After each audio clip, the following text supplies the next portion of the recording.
To our channel आपका super mentor और मैं हूं आपकी बायोलॉजी मेंटोर शालिनी जैन।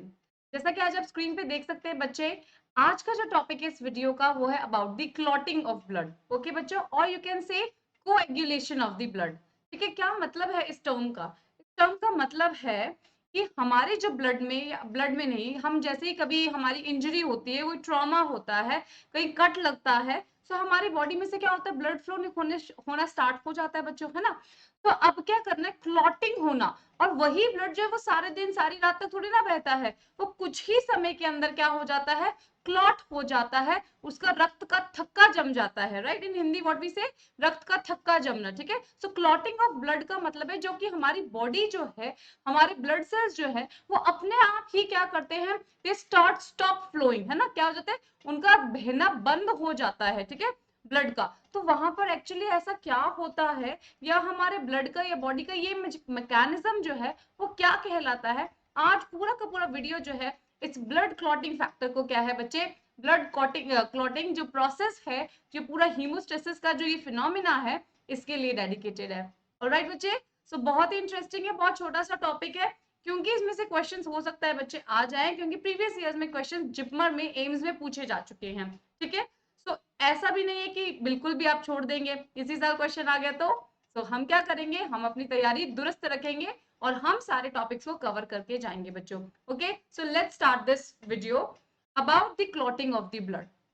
ठीक है बच्चे, जैसे कि आप स्क्रीन पे देख रहे हैं, यहाँ पे क्या हुआ, बहुत ही छोटी सी इंजरी हुई है, और जिसकी वजह से क्या हो रहा है, ये जो ब्लड जो है आपको दिख रहा है, ये ब्लड जो है वो फ्लो हो रहा है, बाहर की तरफ निकल रहा है। ठीक है बच्चे, तो इसका मतलब क्या है, यहाँ पर जहां फिंगर पर या फिर कहीं पे भी कोई कट लगता है, तो वहां पर क्या होता है, ब्लड वेसल्स क्या हो रही है, वहां की रप्चर हो रही है ना। जो ट्रॉमा, जो इंजरी हुई है वो ब्लड वेसल को हुई है, वहां की ऑब्वियसली सुपरफिशियल जो हमारी स्किन की जो लेयर है वो तो डैमेज हुई ही है, साथ साथ में क्या हो रहा है, ब्लड बाहर आ रहा है, हमने ब्लड जो है बहता हुआ दिख रहा है, दैट मींस जो ब्लड वेसल है वो भी कट गई है, या फिर इंजरी हुई है, ट्रॉमा हुआ है उधर। ठीक है, तो आज हमें पूरा का पूरा मैकेनिज्म पढ़ना है कि ब्लड जो है, ये क्लॉट जो होता है, ये अपने आप जो क्लॉटिंग का मैकेनिज्म जो है ये चलता है बच्चे, ये कैसे रेगुलेट होता है, और क्या क्या इसके इस प्रोसेस के अंदर कौन कौन से फैक्टर्स जो है वो अपना रोल प्ले करते हैं बच्चों। ठीक है, so first of all this process of clotting of blood or coagulation of blood to stop the unnecessary bleeding, ठीक है, और excessive bleeding to caused by the injury or the trauma is called the hemostasis। क्या कहलाएगा, ये haemostasis का process कहलाता है, जहां पर क्या होता है, किसी ट्रॉमा या इंजरी की वजह से जो ब्लड वेसल्स में कट लगता है और जो ब्लड फ्लो होना शुरू होता है, the stopping of the blood, the stopping of the flowing of blood. ठीक है, तो वो क्या कहलाएगा, हीमोस्टेसिस कहलाएगा बच्चों। ठीक है, अब देखिए मेरे प्यारे बच्चों, ये जो स्क्रीन पे ये जो राइट हैंड साइड में जो आपको दिख रहा है ना, ये फाइबर्स जो दिख रहे हैं, जिन्होंने रेड ब्लड सेल्स को ट्रैप कर लिया है। ठीक है, जो यहाँ पर एक्चुअली क्या होता है, this is the actual clot.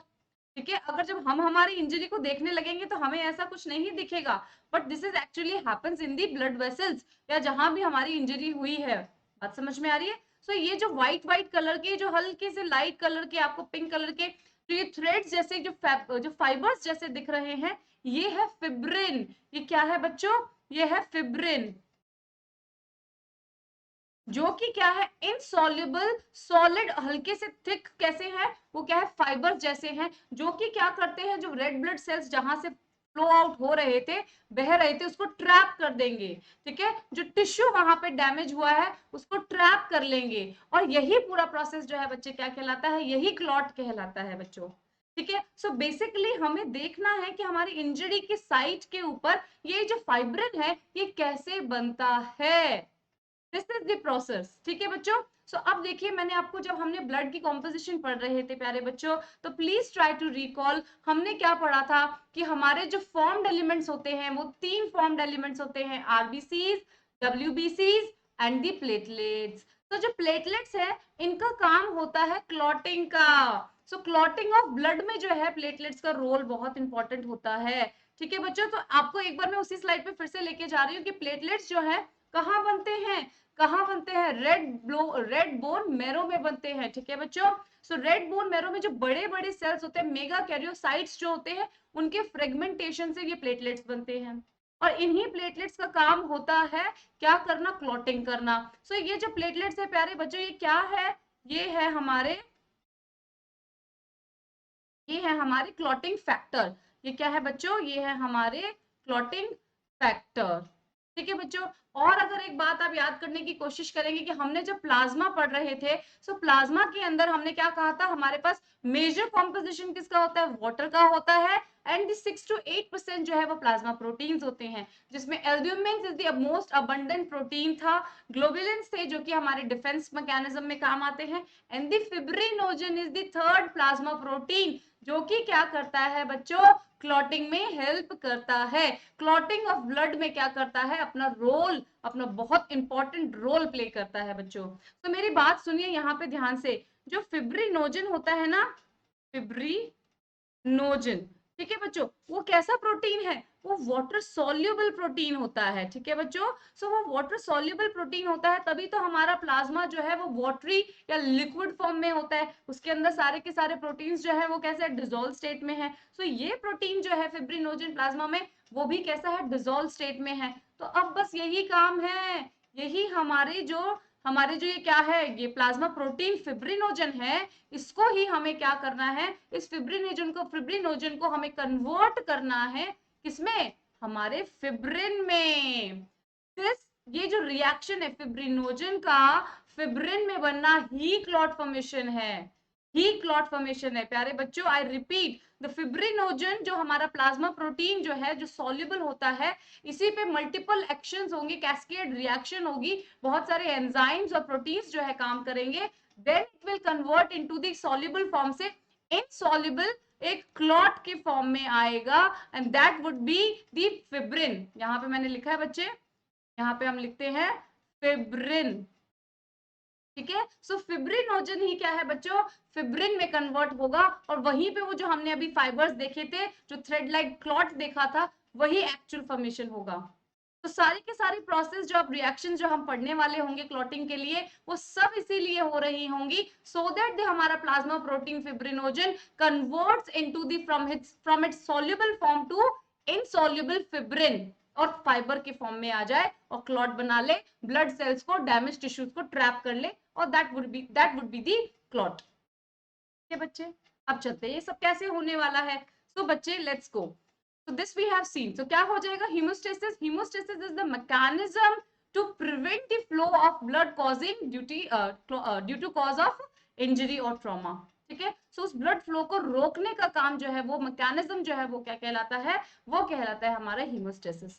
ठीक है बच्चों, अब इसके कुछ स्टेप्स होंगे। ठीक है, कुछ स्टेप्स होंगे, कहीं कोई आपको इंजरी हुई है बच्चे, ठीक है, कहीं किसी तरीके की कोई इंजरी हुई है आपको, तो इंजरी हुई है इसका मतलब वहां पे ब्लड वेसल्स कटी है, वहां के टिश्यूज डैमेज हुए हैं, है ना। तो हमारी बॉडी जो है एज ए हीमोस्टेसिस अपना क्या करेगी, अपना मैकेनिज्म करना स्टार्ट करेगी कि भैया इस ब्लड को रोको, वरना क्या होगा, बाहर तो नदियां बह जाएगी, और सारे जो पर्सन है, जो इंडिविजुअल है, उसकी क्या हो जाएगी, डेथ हो जाएगी, राइट। तो क्या होगा, सबसे फर्स्ट स्टेप जो देखते, जो हमारी बॉडी जो है, जो रिस्पॉन्स शो करती है किसी भी इंजरी के होते ही, क्या शो करेगी, सबसे पहले वैसोकॉन्स्ट्रिक्शन देखा जाएगा, vasoconstriction of the blood vessel. जैसे कि अगर मान लीजिए ये एक ब्लड वेसल है, इस ब्लड वेसल में यहाँ पे इंजरी हुई, यहाँ पे इंजरी हुई, ठीक है, तो इस इंजरी की वजह से क्या हो गया, यहाँ से ये डैमेज हो गया, और यहाँ का टिश्यू जो है वो टूट गया, या खतरनाक बुरी तरीके से डैमेज हो चुका है। तो अब क्या होंगी, हमारी आरबीसीज जो है इस ब्लड वेसल्स में से क्या हो जाएंगी, बाहर की ओर क्या करेंगी, फ्लो करेंगी, है ना। तो अब हमारी बॉडी का सबसे पहला जो हीमोस्टेसिस के अंडर क्या होगा, मैकेनिज्म के अंडर जो फर्स्ट स्टेप जो होगा, वो वैसो कंस्ट्रिक्शन होगा। जो ब्लड वेसल्स यहाँ से जा रही हैं, जो फ्लो कर रही हैं, वो कॉन्स्ट्रिक्ट होंगी, so that the flow of blood जो है वहां पे वो क्या हो जाए, कम हो जाए या नैरो हो जाए, सो दैट दी जो लेस ब्लड जो है वो वहां पे फ्लो हो। ठीक है बच्चों, सो इंजरी होते ही इमीडिएट एक्शन जो हमारी बॉडी रिस्पॉन्ड करती है, that is the vaso constriction of the blood vessel, वो वहां से कॉन्स्ट्रिक्ट हो जाएगी। तो जो अभी इतने वाइडर एरिया में से ब्लड फ्लो कर रहा था, अब वो कम एरिया में से फ्लो कर रहा है, तो लॉस ऑफ ब्लड जो है वो क्या हो जाएगा बच्चों, कम हो जाएगा। ठीक है बच्चों, अब आते हैं vaso constriction of blood vessel के बाद में, जो हमारे ब्लड के अंदर प्लाज्मा है और जो उसमें प्लेटलेट्स प्रेजेंट है, बात समझ में आ रही है, जो प्लेटलेट्स प्रेजेंट है हमारे, ठीक है, जो फॉर्म्ड एलिमेंट्स हैं, जो हमने कैसे किसी भी कलर से बना लो, बहुत इरेग्युलर से होते हैं, कि इस तरीके से ये जो हमारे प्लेटलेट्स हैं they will start accumulating here, वो क्या हो जाएंगे, यहाँ पर जमा होना शुरू हो जाएंगे इंजर्ड साइट पे। ठीक है, सो सारे के सारे प्लेटलेट्स, सारे के सारे का मतलब नहीं है, जितने इस ब्लड एरिया के अंदर, इस पर्टिकुलर ब्लड वेसल के अंदर जो है यहाँ पे वो सब क्या हो जाएंगे, they are trying to accumulate और एग्रीग्रेट होना शुरू हो जाएंगे। सो क्या होगा, प्लेटलेट्स का प्लग का फॉर्मेशन होगा। प्लेटलेट्स जो है वो यहाँ पर जाएंगी, इस इंजर्ड साइट पे जाएंगी और क्या हो जाएंगी, यहाँ पे एग्रीगेट हो जाएंगी और डैमेज टिश्यू के साथ में रोकेंगी, कोशिश करेंगे कि ब्लड के फ्लो को जो है रोका जा सके। ठीक है बच्चों, बट ये इतना इनसफिशियंट होता है, इतना केपेबल होता नहीं है। ठीक है, it needs a lot of more reaction and the chemicals to stop the exact flow of the blood. Alright बच्चे, तो ठीक है, सेकंड स्टेप क्या हुआ, प्लेटलेट्स ने क्या बनाया, प्लग बना लिया, एग्रीग्रेट हो गए कहाँ, डैमेज साइट पे पहुंच के, टिश्यू के डैमेज साइट पे पहुंचकर। ठीक है बच्चों, तो सेकंड स्टेप हो गया हमारा प्लेटलेट्स का प्लग फॉर्मेशन। थर्ड थर्ड जो है वो लास्ट स्टेप है, दैट इज दी क्लॉट का बनना।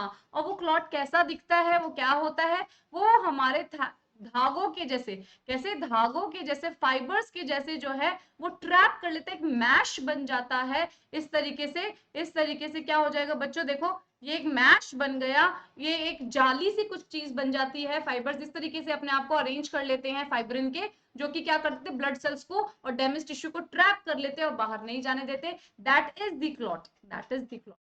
ठीक है बच्चों, सो तीन स्टेप्स हो गए हीमोस्टेसिस के अंदर। The one first is the vasoconstriction of the blood vessel, second is the platelet का प्लग का फॉर्मेशन होना, and third is the fibrin या क्लॉट का फॉर्मेशन हो रहा है। ठीक है बच्चे, so let's see the image कैसे हो रहा है। सो देखो बच्चे, प्रोसेस के अंदर क्या है, प्रोसेस के अंदर will see the first step, that is the injury या डैमेज हुआ है हमारे ब्लड वेसल को। ठीक है, और यहाँ से क्या हो रहा है, ब्लड फ्लो हो रहा है। To prevent the excessive loss of blood और फ्लो ऑफ ब्लड, क्या होगी, हमारा फर्स्ट स्टेप, हमारी बॉडी क्या करेगी, हीमोस्टेसिस मैकेनिज्म शो करेगी, will constrict the blood vessel, will vasoconstriction क्या होगा, हमें देखने के लिए मिलेगा ब्लड वेसल का। सो कॉन्स्ट्रिक्शन होगी ब्लड वेसल बच्चे। अब सेकंड स्टेप क्या हुआ, प्लेटलेट्स यहाँ पे आके एग्रीग्रेट्स हो जाएंगी, प्लेटलेट्स का प्लग बन जाएगा। ठीक है बच्चों, जैसे कोई बॉटल है, बॉटल के अंदर हमारे पास कोई उसका कैप नहीं है, तो हम कॉटन कैप फिक्स कर देते हैं ना, कॉटन फिक्स कर देंगे कि भाई मैक्सिमम जो है चीज हमारी सेफ रहे, है ना। हो सकता है वो निकल भी जाए, कुछ भी हो जाए, लेकिन वो इतना 100% सेफ नहीं है, बट इट प्रिवेंट, हाँ इट प्रिवेंट द लीकेज। तो वही काम है, जो प्लेटलेट्स जो है वो क्या हो जाती है, यहाँ पे आके अपना प्लग बना लेती हैं। लास्टली जो 100% क्या करेगा, ब्लड फ्लो को स्टॉप करेगा, वो होगा फिब्रिन्स के क्या बनेंगे, क्लॉट बनेंगे बच्चों। ठीक है, that is the clot formation. और वो क्लॉट किसके बनेंगे, वो फाइबर्स किसके होंगे, वो फाइबर्स होंगे फिब्रिन प्रोटीन के बच्चों। ठीक है बच्चों, सो ओवरऑल हमें देखना है कि किस तरीके से फिब्रिन प्रोटीन बनता है यहाँ पर, और कैसे एक्यूमुलेट होकर ये फाइबर्स यहाँ पे क्लॉट बना लेते हैं बच्चों। ठीक है, तो आप सेकेंड इमेज के अंदर भी देख सकते हैं, यहाँ पे देखिए, इस इमेज में भी देख सकते हैं कि यहाँ पे इंजरी हुई है, लॉस ऑफ ब्लड हो रहा है, ब्लड वेसल्स बाहर जा रहे हैं, और भी सेल्स है जो बाहर निकल रहे हैं। लेकिन क्या होगा थोड़े समय के बाद यहाँ पे फिब्रिन का फॉर्मेशन, क्लॉट का फॉर्मेशन होगा। जो येलो कलर के जो थ्रेड्स दिख रहे हैं प्यारे बच्चों, उन्होंने ट्रैप कर लिया है किसको, आरबीसीज को, और ब्लड क्लॉट हमारा हो गया है, बन गया है। कि बच्चों यही पढ़ना है। चलो, अब सेम यही रिएक्शन आपको अलग तरीके से दिखा रहे हैं, but the thing is the same, the thing is the same. So blood coagulation that leads to haemostasis, क्या हो रहा है यहाँ पे, जो हमारे हीमोस्टेसिस का क्या मतलब है कि लॉस ऑफ ब्लड को क्या करना है, हमें प्रिवेंट करना है। कैसे प्रिवेंट करेंगे, कोएगुलेट कर कर, ब्लड के सेल्स को सबको एक जगह रोक कर, इकट्ठा करके, ट्रैप कर कर। ठीक है, वो कैसे होगा, फिब्रिन के फाइबर्स करेंगे वो काम, क्लॉट फॉर्मेशन करने का। ठीक है बच्चे, okay, now this is the mechanism और द प्रोसेस। ब्लैक है हमारे पास, this is the process of clotting formation. ठीक है, अब मेरी सबसे पहले मैं आपको जो बात बताना चाहूंगी वो सबसे लास्ट स्टेप पे आ जाओ, जो ब्लू लाइन से आपको दिख रहा है, सबसे लास्ट स्टेप पे आइए मेरे प्यारे बच्चे। तो क्या है हमारा मेन मोटिव, क्या है हमारा मेन सोर्स, क्या हमें क्या चाहिए, हमें चाहिए कि हमारे फिब्रिन के वहां पे क्या बन जाए, हमारी इंजर्ड साइट के ऊपर फिब्रिन के फाइबर्स बन जाए, क्लॉट बन जाए। वो कैसे बनेंगे, वो बनेंगे जब हमारे जो हमारे पास जो हमारा प्लाज्मा, सॉरी, ब्लड के अंदर जो हमारे प्रोटीन्स है, जो प्लाज्मा के प्रोटीन्स जो हैं, पर्टिकुलरली फिब्रिनोजन, पर्टिकुलरली फिब्रिनोजन जो है बच्चों, सो फिब्रिनोजन है वो सॉल्युबल है, ठीक है। अगर वही क्या हो जाएगा, इनसॉल्युबल हो जाएगा, तो वो थ्रेड जैसा बन जाता है, वो ही फाइब्रिन कहलाएगा। तो सारा काम ये ABCD जो रिएक्शंस होंगी, ये सब रिएक्शंस हो रही है किस पर एक्ट करने के लिए, इस फिब्रिनोजन पे एक्ट करेंगी to convert this soluble fibrinogen into the insoluble fibres like fibrin बनाने के लिए, दैट इज द क्लॉट बनाने के लिए। तो this is the final product that we want, right. अब चलते बात करते हैं कि सब कैसे होने वाला है। तो इंजर्ड साइट हुई, इंजर्ड हो गया हमारा टिश्यू, और वहां पे क्या होगी, ब्लड प्लेटलेट्स ने दोनों ने क्या हुआ, ब्लड प्लेटलेट्स भी तो क्या होंगे, वहां से ब्लड वेसल भी रप्चर हुई है ना। तो क्या होता है, जैसे ही इंजरी होती है टिश्यू को, तो हमारे टिश्यूज क्या करते हैं, अब एक क्या रिलीज करते हैं, एक सिग्नल रिलीज करते हैं टू टू टू गेट और to call the thromboplastin. Thromboplastin को क्या करते हैं, कॉल करते हैं, जो कि क्या है, प्रोटीन है, ठीक है बच्चों। और हमारे ब्लड प्लेटलेट्स भी क्या करते हैं, वो भी क्या रिलीज करते हैं, थ्रोम्बोप्लास्टिन रिलीज करते हैं, जो कि क्या होता है, क्लॉटिंग फैक्टर 3 होता है, जिसके बारे में हम आगे बात करेंगे, ठीक है।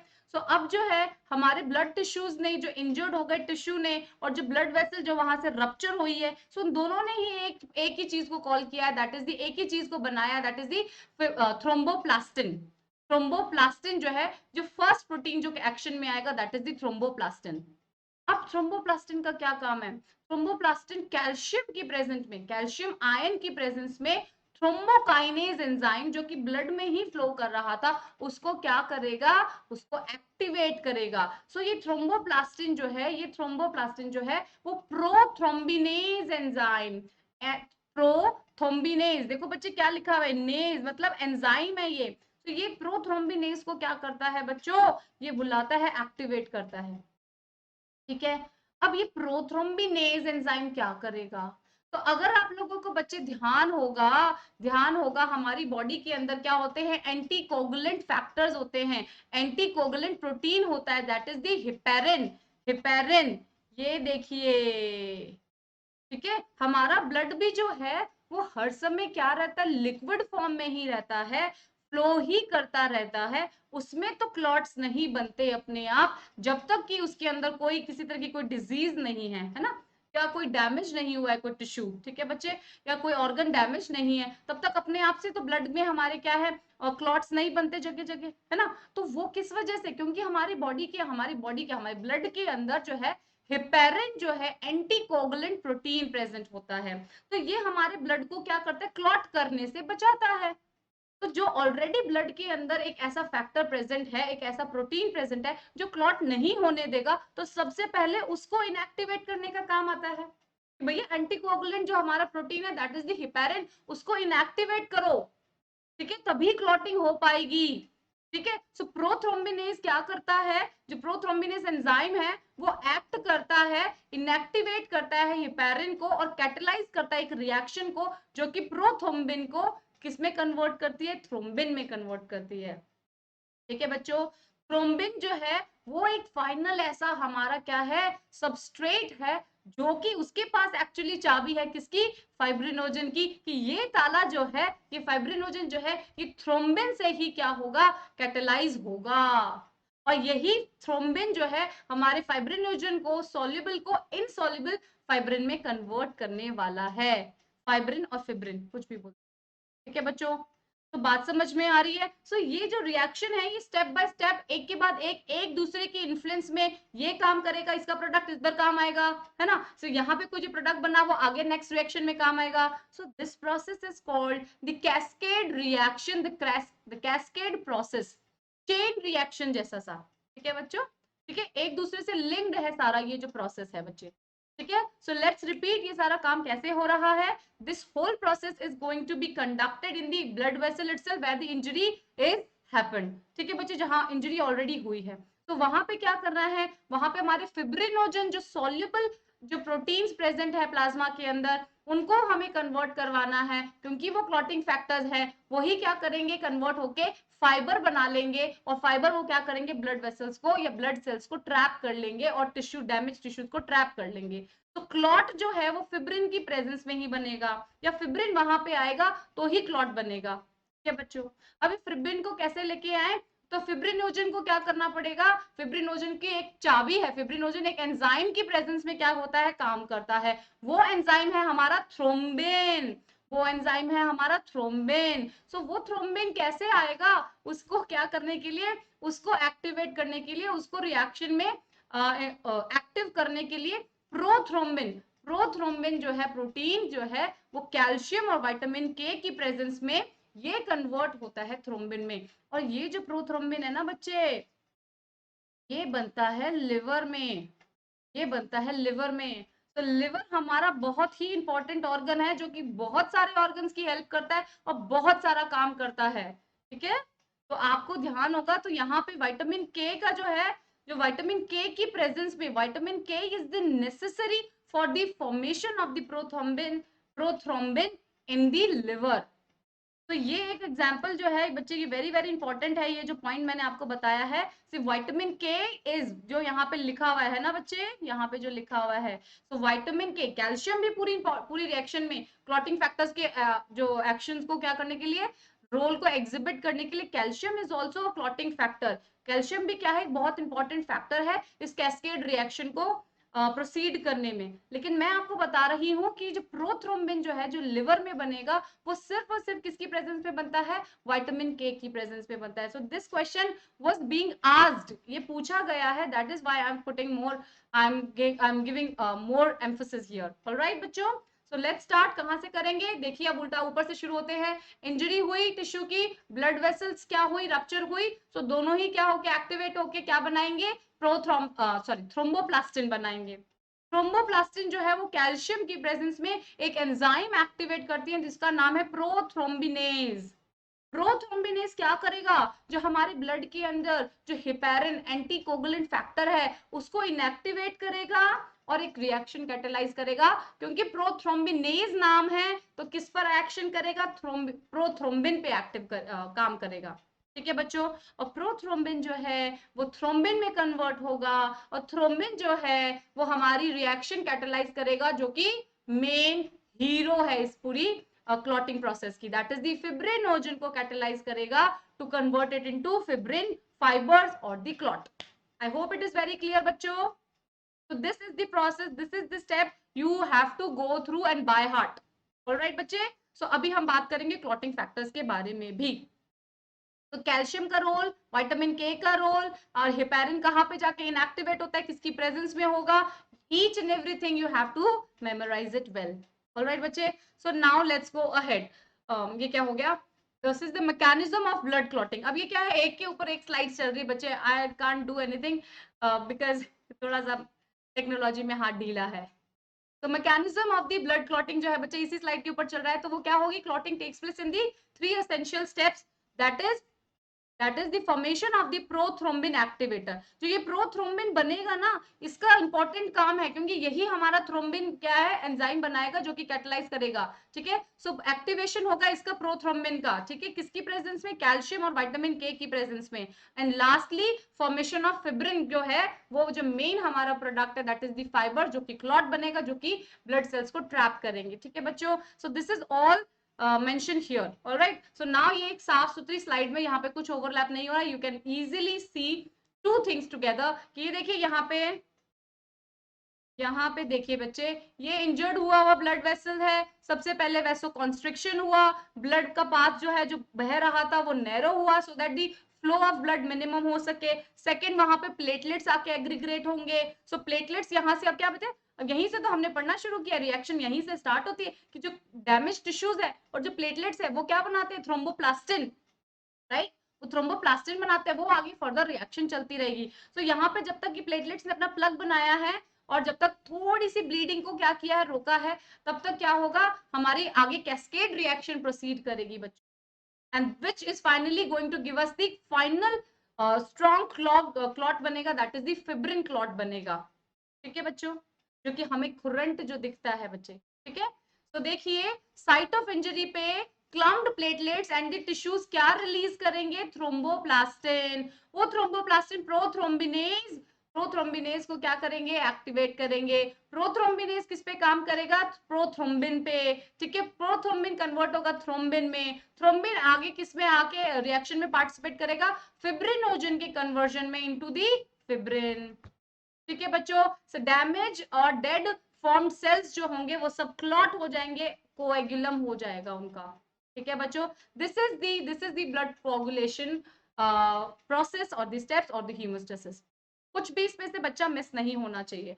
अभी मेरे प्यारे बच्चे देखो, कुछ क्लॉटिंग फैक्टर्स हैं जो आपको याद करने हैं। सारी की सारी टेबल नहीं याद करी, लेकिन जो क्लॉटिंग फैक्टर्स पे मैंने टिक में जो कर रखा है बच्चे, वही आपको याद करने हैं। तो 1 2 3 एंड 4, 1 2 3 एंड 4, ये क्लॉटिंग फैक्टर्स जो है एक्चुअली हमने रिएक्शंस में यही इन्हीं का रोल पड़ा है, तो यही याद करने हैं। सो क्लॉटिंग फैक्टर्स क्या है, ऐसे प्रोटीन्स हैं जो कि इस कैस्केड रिएक्शन में पार्टिसिपेट कर रहे हैं, ठीक है बच्चों, जो कि अल्टीमेटली क्लॉट बनाने वाला है। सो फैक्टर नंबर 1 है फिब्रिनोजन, पढ़ा है हमने, ठीक है। Fibrinogen is the main hero जो कि कन्वर्ट होगा, क्या होगा, सॉल्युबल से इनसॉल्युबल फिब्रिन में बनेगा, है ना। सेकेंड फैक्टर हो जाएगा प्रोथ्रोम्बिन जो कि प्लाज्मा का प्रोटीन है। थर्ड हो जाएगा थ्रोम्बोप्लास्टिन जो कि हमारे इंजर्ड टिश्यूज और ब्लड वेसल्स जो है, डैमेज ब्लड वेसल्स जो क्या कर रहे हैं, रिलीज कर रहे हैं, ठीक है, थ्रोम्बोप्लास्टिन। फोर्थ है कैल्शियम, कैल्शियम का बहुत इंपॉर्टेंट रोल है। कैल्शियम की प्रेजेंस में ही ये सारी रिएक्शंस क्या होती हैं, आगे बढ़ती हैं बच्चे, ठीक है। सो ये सारी रिएक्शंस जो है, अभी आगे factor number 5 and 6 and so on आपको याद करने की जरूरत नहीं है। This factor, factor number 8, anti haemophilic globulin, sorry globulin, ये जो है बच्चे आपको याद करना है। ये फैक्टर, फैक्टर नंबर 8 है। अब इसके बारे में आपको बताती हूँ मैं क्या बात है। तो बच्चे आपको एक डिजीज पता होगी, क्या बात है, वो डिजीज का नाम है हीमोफीलिया। क्या होता है हीमोफीलिया में, हीमोफीलिया में क्या हो जाता है बच्चे, ये जो फैक्टर जो है एंटी हीमोफिलिक ग्लोबुलिन, ये जो है बॉडी में क्या होता है, तो कम होता है या तो इनसफिशिएंट क्वांटिटी में होता है या फिर नहीं होता है। सो उस केस में क्या होता है, छोटी सी भी इंजरी, एक छोटा सा भी जो कट लगेगा ना, सो वो ब्लड स्टॉप होता ही नहीं है, रुकता ही नहीं, ब्लड क्लॉट का फॉर्मेशन होता ही नहीं है। सो अगर छोटी सी भी इंजरी है तो सारे दिन भर ब्लड जो है बहा जा रहा है, and it is actually put the patient into the danger situation. तो हीमोफीलिया जो है बेटा, हम बहुत अच्छे से पढ़ने वाले क्लास 12 के अंदर ह्यूमन डिजीजेस के अंदर, ठीक है बच्चों। तो वहां पे ये फैक्टर जो है बहुत इंपॉर्टेंट है, याद रखना है बच्चे, ठीक है। हीमोफीलिया क्या है, एक ऐसी डिजीज है जहां पे क्या हो गया, ब्लड क्लॉट ही नहीं हो रहा है अपने आप से, ठीक है बच्चों। या तो one more, yes one more is there, and the last factor जो आपको याद रखना है जो कि है हमारा फैक्टर नंबर 13X111, सो वो है फिब्रिन स्टेबलाइजिंग फैक्टर है। ये जो 13 फैक्टर है, क्योंकि यही इंपॉर्टेंटली क्या है, जो फाइबर्स जो बन रहे हैं हमारे इनसॉल्युबल फाइबर्स बन रहे हैं। तो this is all about today's lecture about the clotting of the blood, ठीक है। अब एक बात सुन लीजिए, जो क्लॉट बन जाता है ना, जो ब्लड जो the clot that blocks the blood flow is called the thrombus. अब देखो, जो इंजरी पे हुआ वो तो हमें बाहर की तरफ दिखता है, कई बार क्या आपने सुना होगा कि ब्लड क्लॉट हो गया है ना, ब्रेन में ब्लड क्लॉट हो गया है या ब्रेन हेमरेज हो गया है, तो ब्लड फ्लो, आपकी जो ब्लड की वेसल्स के अंदर जो क्लॉट बन जाते हैं, that is called the thrombus. तो ये जो है एक आपको टर्म बतानी थी कि कभी आप कंफ्यूज मत हो जाना, कभी ये थ्रोम्बस के बारे में कोई टर्म पूछ ली जाए तो, ठीक है बच्चों। So this is all about the clotting of the blood, coagulation of the blood और हीमोस्टेसिस। एंड आई होप आपको बात समझ में आई होगी। ये प्रोसेस बहुत ही छोटा सा टॉपिक था, आपको समझ में आया होगा, याद करके उठिएगा अगर आप पढ़ने बैठे हैं बच्चे तो, ठीक है। And like my channel and sorry, like my video and subscribe our channel and share with your friends and do connected with us. All right, so we'll see you in the next video. Thank you so very much.